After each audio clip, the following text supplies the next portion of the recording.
Okay, so hi everyone, my name's Marisa. Like I said, I was on the trip to South Africa. I did a lot of research. It was a really great trip. We saw so many things and that were just, you would only get to see if you had been with locals. So it was an absolutely fantastic trip.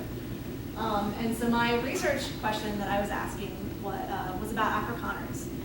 So the title of my paper was Afrikaners and the Creation of Ethnic Identity in the Post-Apartheid Era.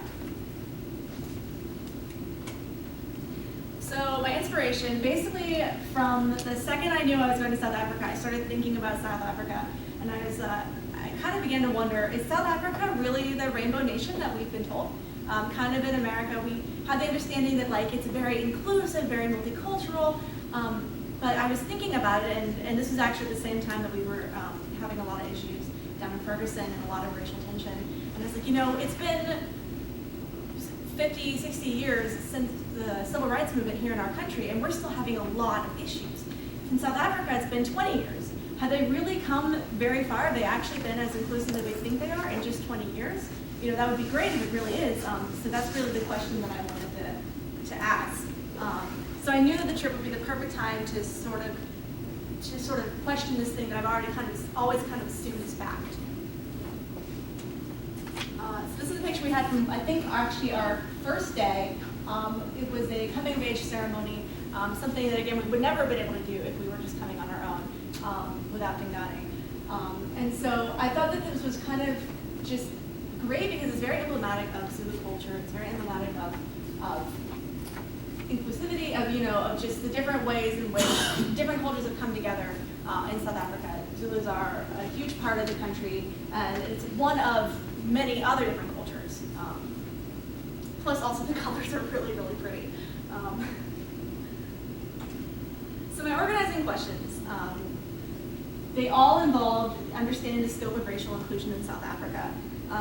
I knew early on I wanted to focus on Afrikaners, to see if their racist ideology had changed and to see how they were dealing in a society which they were no longer the most important and powerful. So Afrikaners were Dutch descendants in South Africa. They were basically the ones that were in charge of the country during the apartheid era. So largely responsible for all the racist things that went on, all the institutionalized violence and crime against Black South Africans and colored South Africans. So I really wanted to focus on them because after apartheid, they kind of become very much less important. And the racist ideology is no longer accepted, but it was kind of ingrained in part of the culture. So I wanted to see how they were dealing with that. So beyond these questions, I really didn't have a whole lot of organizing questions. I tried to keep it as broad as possible so that I could let my experiences speak for themselves. I prefer the method where I talk to a whole lot of people and see what they're telling me and then take those directions with my research rather than like come with all sorts of like assumed questions and things like that. This is, I believe it's a school that we went to, just kind of showing the conditions that people are living in. So there's a lot of poverty in Maputoland, a lot of poverty in the areas that we're in, even 20 years post-apartheid, and largely because of the apartheid regime, because of the oppression that people have faced. So just that kind of sets the scene. People are living in very severe poverty in a lot of places. And so it can be kind of contentious with Afrikaners who still actually are usually quite wealthy. So my chosen methodology, and I knew straight out that it was going to be interviews. It was going to be qualitative methodology. Definitely did not have time to do an ethnography. I was not going to be there for several years, so I decided that interviews were the way to go. And I was going to rely on other people's ethnographies as well, and their own interviews. I was able to talk to a lot of Black South Africans, and so I was able to really get a much clearer lay of the land. I interviewed, one of the early days we were there, I interviewed someone at the school event that Dingani was actually talking about, and he really talked to me a lot about the education issue, where a lot of Afrikaners were pulling their children out of public education and putting them in private education, where there were no Black students because Black students couldn't afford to go to the more expensive schools.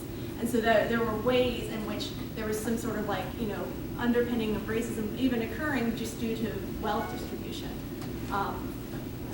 So unfortunately, even though Afrikaner opinions were pretty critical to my research, just because of the areas we were in, I was not able to talk to a whole lot of Afrikaner individuals. I was actually only able to interview one white South African, and he was an Afrikaner, although he was married to one.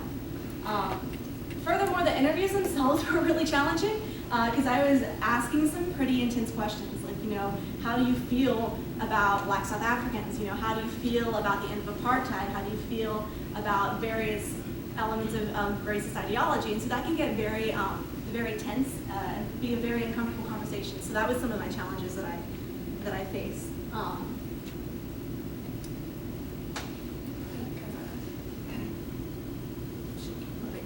Yeah, so these are 3 of the students that I met in Vagabontu. They were absolutely lovely, and they're kind of symbolic of the students that I would talk to as I was trying to understand the issues that were going on.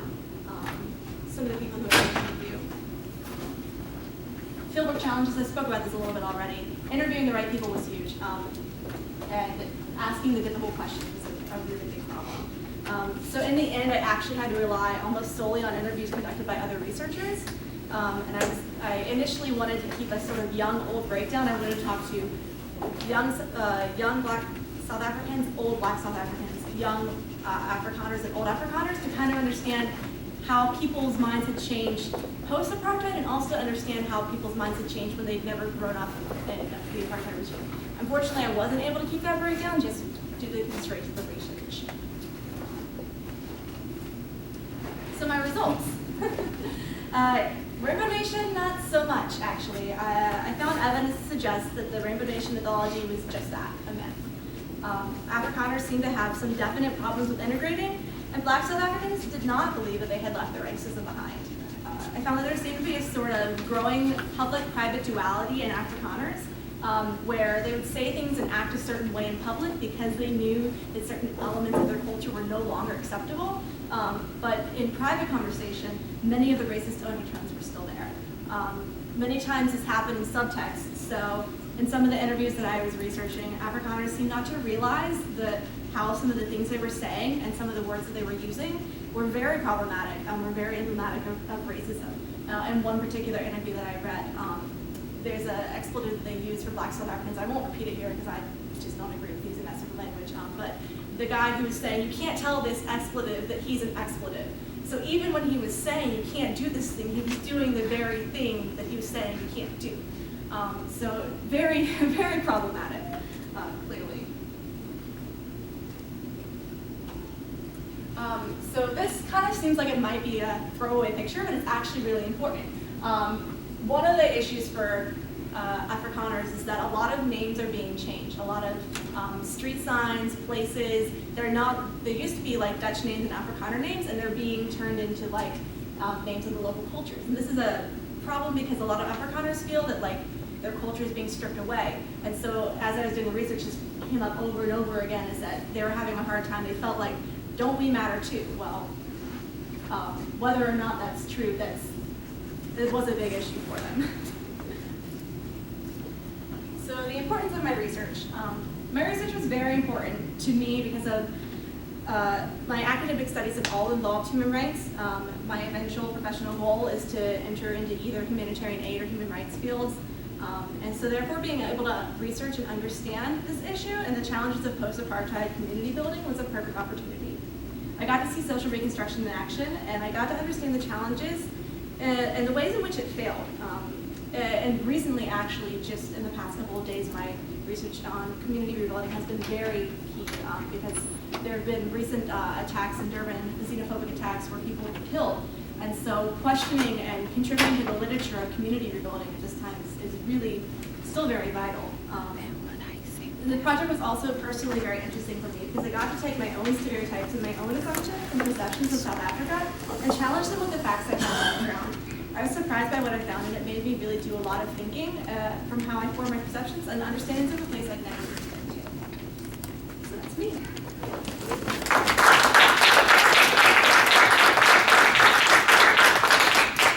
And so I thought this was a great quote from Nelson Mandela we found on the wall of a Indian restaurant we went to.